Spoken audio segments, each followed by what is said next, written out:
going on, everyone? We just got back from Starbucks. We went there just to get some coffee after Shelby's doctor's appointment, so she has to go get checked up on every single week. And we found out that the baby is not in the right spot. We thought where his position was that we were actually touching his butt, but that was actually his head. So he needs to totally flip around in the next few weeks. So Shelby's all nervous about it and stuff. But we're back at the house right now after getting coffee, and we're having breakfast. It is 10:30, so a little bit late. I'm having the same breakfast that I've been having basically every single day for, I would say, maybe a couple of months now. So I'm having 2 slices of the turkey bacon. This is just lower calories than regular bacon. It is like half the macros if you got, like, you know, regular pig bacon, or was it pork? I don't know. Regular bacon is like half the calories. I'm having 1 whole egg, and then having 1.25 cups of egg whites. And then Shelby every single morning has 2 slices of turkey bacon and 2 eggs for the baby.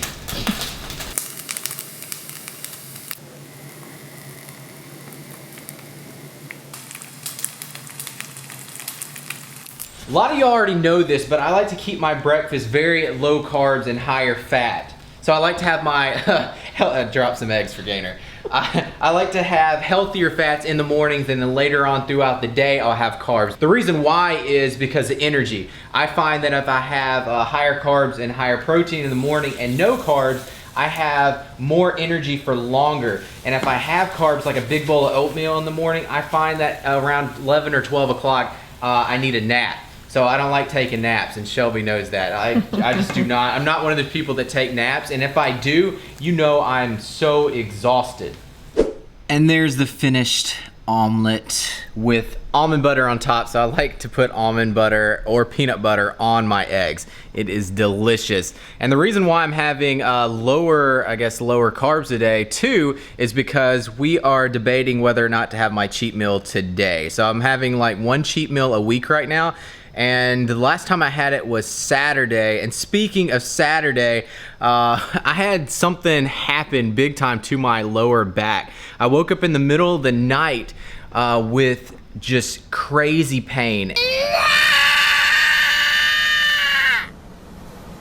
And I never take aspirin or Tylenol or anything, but I had to wake up in the middle of the night, go in the office room to roll out my back, and then take some Tylenol because I could not sleep. I'll tell you a little bit more about that in a second after I get done eating here, because I'm starving and I don't want that to get cold.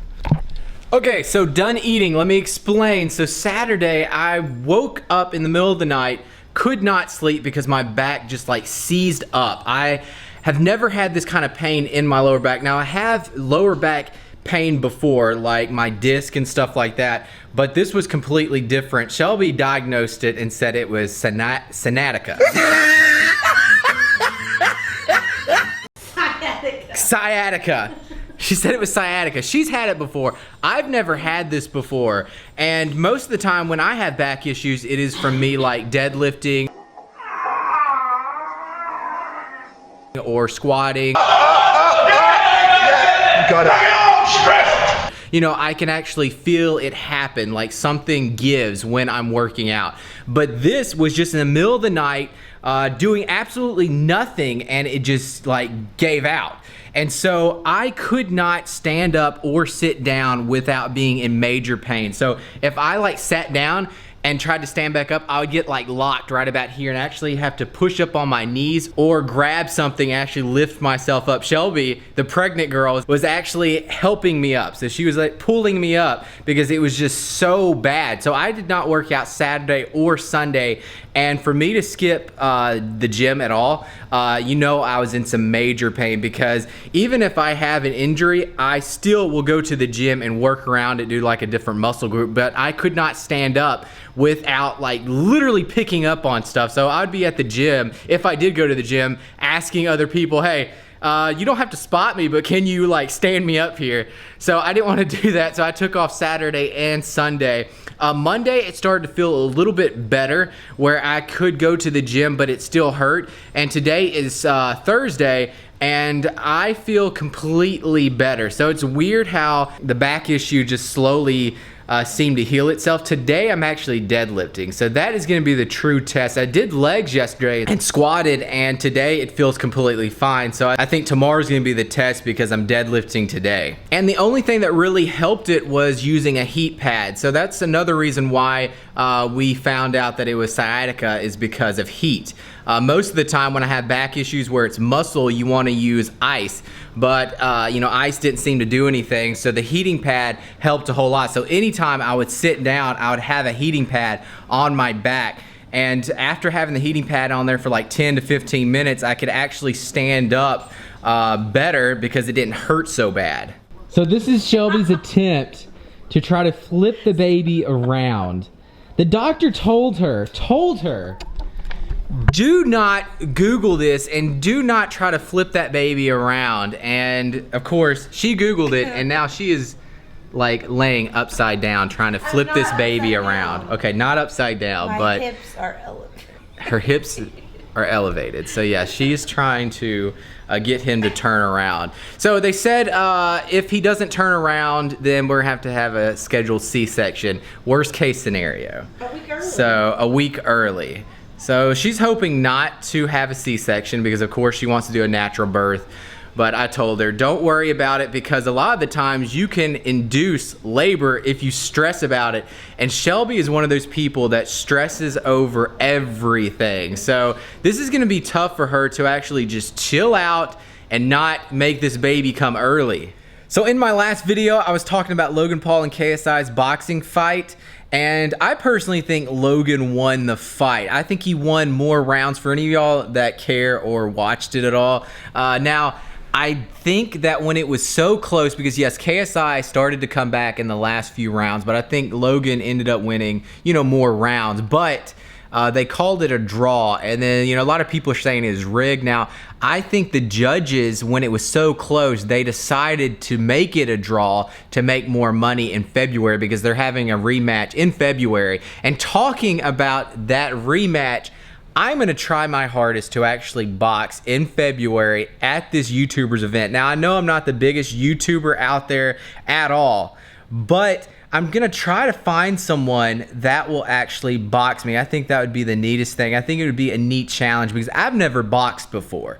And so I want to actually find someone that will box me in February. So now I'm in the office / bedroom editing my new shoulder workout that I just should have posted already. So when you're seeing this video, this one should be up. But I did a little bit differently on the editing. I did a commentary over the workout, so you have my face throughout the workout. Let me know in the comment section below if you enjoyed that edit or not. So I've been editing, now it's time for some black coffee. I do this basically every single day. I have black cold brew coffee with some unsweetened vanilla almond milk and the lightly sweetened almond milk.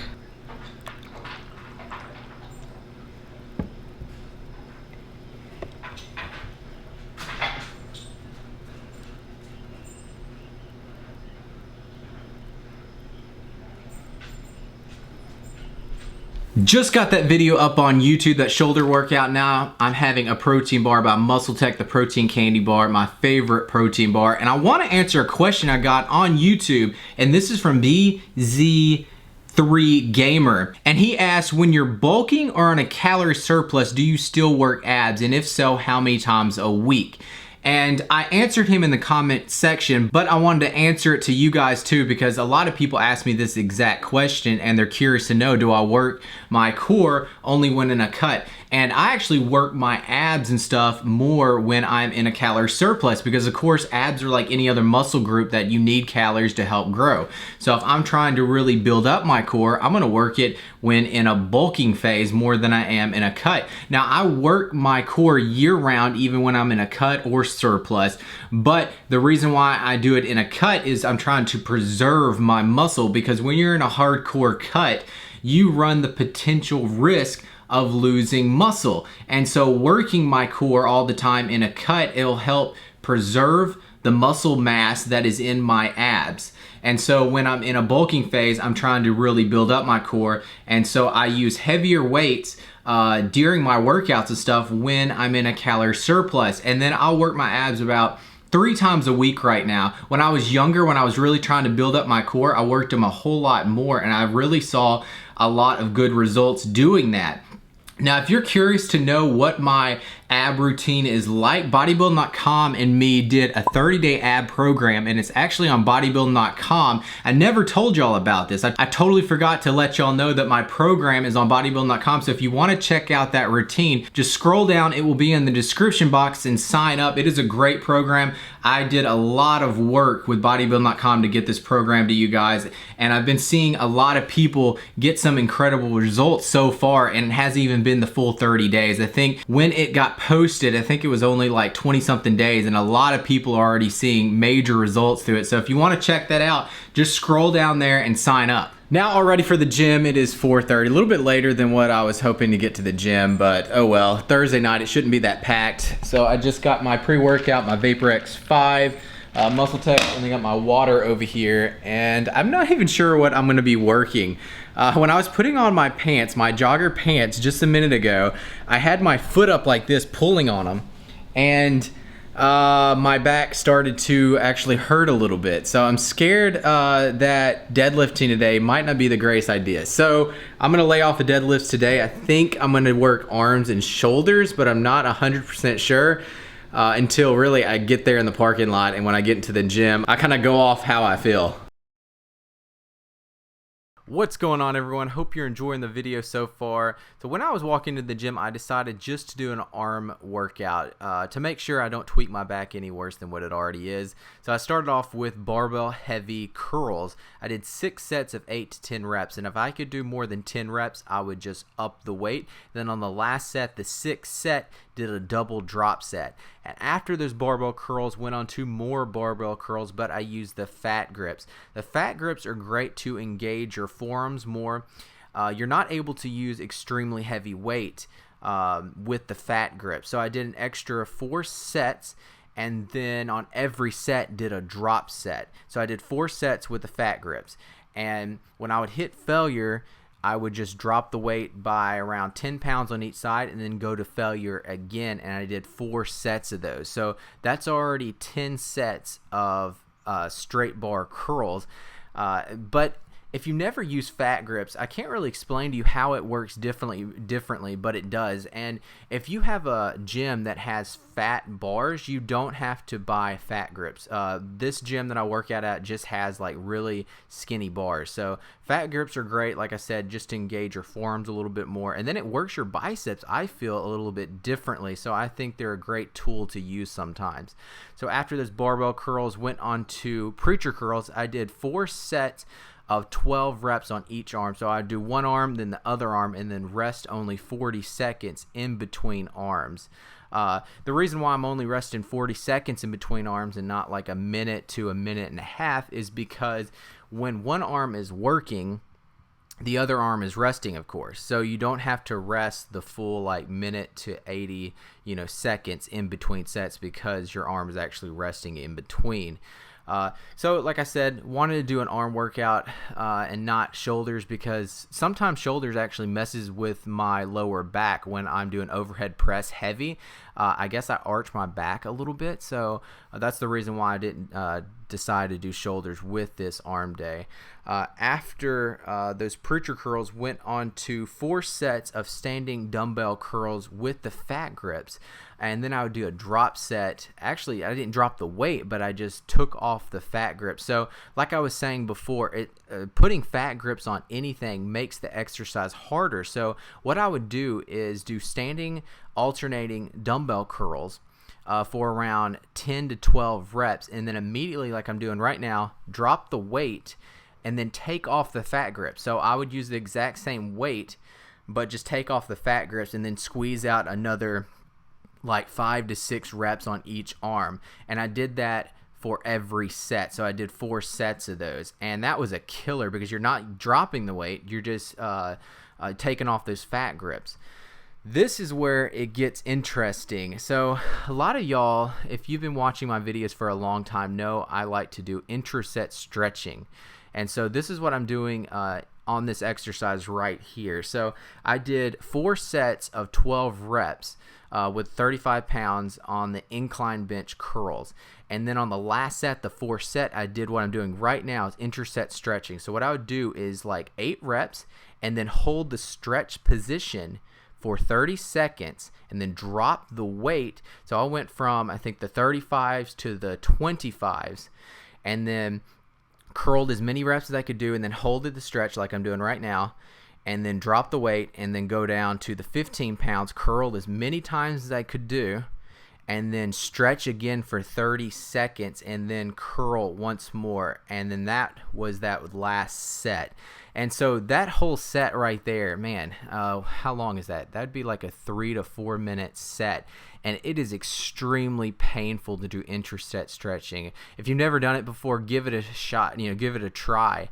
And you have so much blood into your muscles when you do that. It's insane. The pump is unreal. So that was actually my last bicep exercise. And then we went on to just 2 exercises for triceps. So I did a slightly inclined bench tricep dumbbell skull crusher. And I did 5 sets of these for 10 to 12 reps, so pretty heavy. And as you can see, I'm turning those dumbbells up at the top when I go up. Now onto the last exercise, and it was a cable push down. I did 5 sets of around 12 to 15 reps. And on the last set, the 5th set, did the intraset stretching just like I did on the incline bench dumbbell curls. So I would go for around 12 reps on the first set and then hold the stretch position up at the top. So what I'm doing right now, hold that for 30 seconds and then drop the weight and then do as many reps as I could do and then hold that top position for 30 seconds, drop it again, and then do as many reps and then hold it. And then the last thing I did was try to push out as many reps as I could do. And that is a killer, like I was saying, on the bicep curls. Nothing like it. You get so much blood into the muscles. And I'm trying to position that tricep push down wherever I was feeling the stretch the most. So you want it to be the most uncomfortable thing. That's where you should be putting your arms. So wherever it's stretching the most is where you should be holding that stretch. But that was the end of the workout, guys. Hope you enjoyed the rest of the video. Thank you so much for watching.